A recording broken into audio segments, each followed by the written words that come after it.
See? So, sabi natin kanina na napaka-valuable ng salt. At without salt sa katawan ng tao, madidehydrate tayo. At pagka walang salt, mamamatay ka.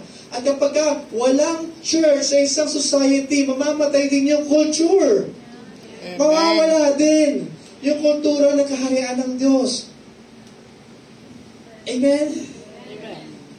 Amen. So, Colossians 4, verse 5 to 6. Be wise in the way you act toward outsiders. So, this is how you will act. This is how you will, kung paano natin pakikitunguhan yung mga unbelievers.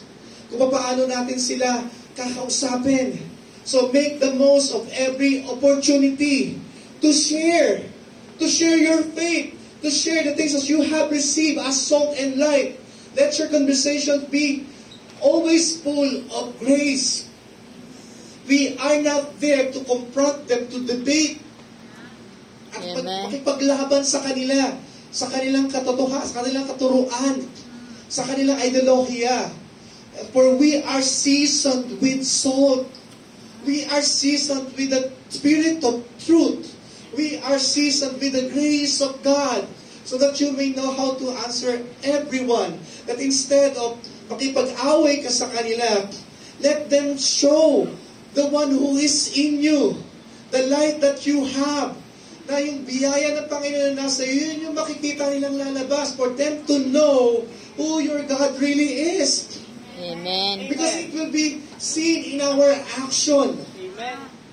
Amen. So we need to be wise. In being wise, we need God's wisdom. We need God's leading. We need God's direction. We need His word. We need to be established in His truth. That's why we need our personal daily devotion each day to be guided by Him. We need our family to be fed in our family devotion each day. And it will be helpful to us as salt and light in this world. So being a salt, you can impart your saltiness. You can impart the knowledge that the Lord has given you. Sorry, ang dami ko na i-impart. Amen.